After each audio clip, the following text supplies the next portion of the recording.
been thinking about. Hey guys, it's Izzy and welcome back to my channel. In today's video I kind of wanted to just give you a bit of a 6-month update on how I've been getting on with my new legs. Now they're not really new anymore. If you did not know, I got sea legs in August of 2019.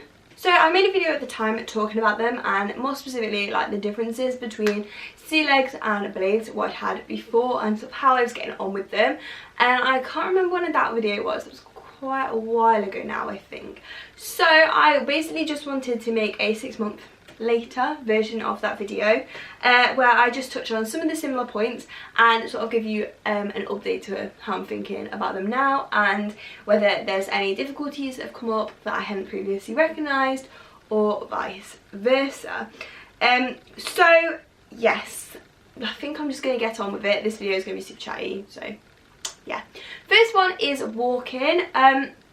Now with walking, in comparison to my blades, I can probably walk as far, maybe a little bit further, but a lot of that is to do with the sockets, because the sockets on these legs are way more comfier than they were on my blades. So that is quite a big factor into the why I can now walk further, just because they're more comfortable. I definitely find the setup on these, which is different to how my blades were set up, like the angles. My lower back doesn't hurt as much anymore, so that is a positive.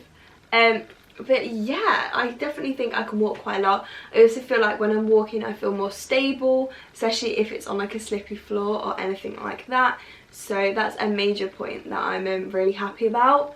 So yeah, I probably say I walk about 3,000 to 4,000 steps a day, which I know isn't massive for loads of people. There's the odd day where I do like way more, but as of average, like just going to school and stuff, that's about as much steps as I do. However, I don't think that's too bad considering my personal circumstances, so I'm pretty happy about that. And yeah, I think that's not too bad, you know. Now in the first video I mentioned how I hated slopes, and slopes were just I've actually been doing a lot of practice of slopes, and I've got to the point where I'm perfectly fine on slopes actually. I don't really recognise it as scary. I have to pay attention and notice how steep the slope is before I go down it, otherwise I feel like that's probably a recipe for disaster, but I would do that anyway, so I don't really think that's a negative of these legs. And I have to make sure I'm aware when I'm going down a slope, but other than that I don't think it's too problematic. They are more of a challenge when it's dark, just because I can't really tell how steep or shallow this slope is, but I've definitely gained my confidence massively since I first got these legs in how to do that, how to go up and down slopes and not absolutely poo myself that I'm going to collapse. So the other major thing, which is still an issue for me, there are two things that's an issue. One is standing up from seats, so I'll cover that one first. Now when I practice this I can do it, but when it gets to a unfamiliar scenario, for instance not a chair I've been practicing on at home, I can't do it. It makes me put so much faith and trust in my legs that I just haven't really done it, and I don't often find myself in a situation where I've got nothing to lean on to pull me up, when I just have to do it by like pushing through my legs. So that is something I'm really eager to practice, but I just feel like no matter how much practice I do, when it gets to like a real life scenario, in a scenario that I'm more uncomfortable with as well because it's different, it does stress me out a bit, and I opt out if I can, like if I'm doing anything. So that is something I really need to practice at. So the other one is going up stairs like freehand.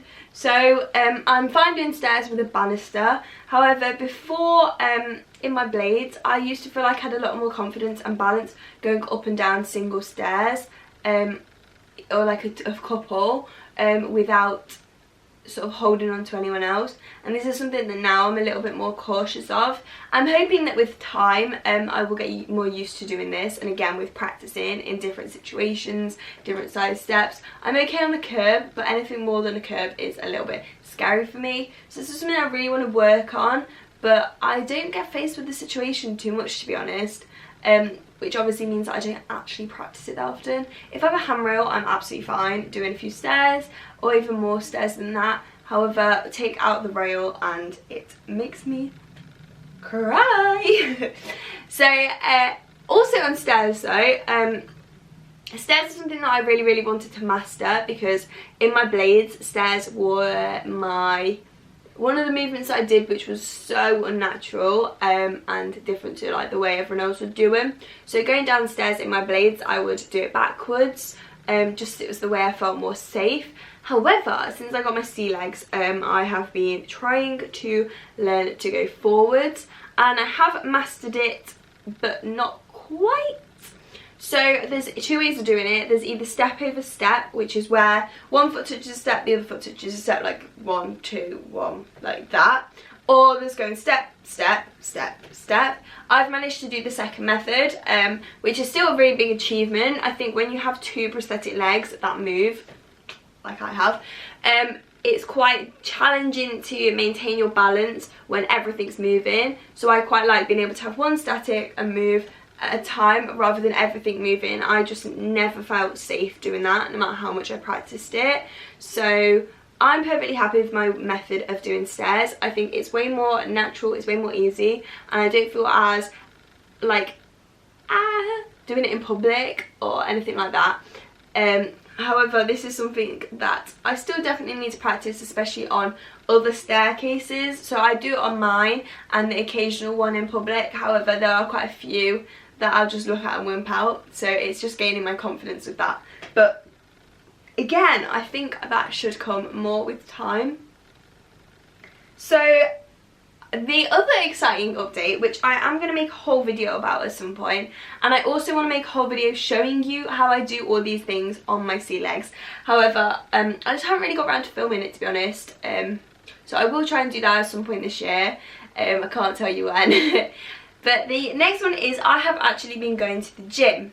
If you know me, you know that I haven't shut up about going to the gym since I got a membership. But it was one of my New Year's resolutions this year to be more healthier and fitter, and I started off by just going for walks, which is something that for me was like cardio. So I was doing that, and then I just started thinking I want to go to the gym, which is something that I've tried to make myself think and feel before, but it just never works. So I was like, do you know what, I'm going to do it. I'm going to get a gym membership. It is expensive, but if I don't use it, I'll just cancel it. And it's fine, like I'll see, I'll leave it a few months, and then if I still really hate it, I'll cancel it. And I had in my mind that I really would hate it and cancel it, and especially because my plan was to go in my sea legs, and I wasn't sure how much I'd actually be able to do in them, of the machines and all sorts of things like that. However, I've actually found that it really useful. I've been able to do squats, which is something that I've never been able to do before, and also different variations of machines like that do a squat, so like a leg press and stuff like that, which is something I've never been able to achieve before. So I've never been able to target that muscle group properly when working out. I've also been able to do cycling. This is literally of like 2 weeks maybe, I've been trying to do cycling, and I've just been doing it on what's called a recline cycler. So it's where you sit here and then the pedals are like over there, so they're not directly underneath you, and I feel like that just puts me in a position that's quite comfortable with my sockets on. And yeah, I think they're the only 2 things that I've been able to do with these legs that I couldn't really do in my blades when I've tried to go to gym before.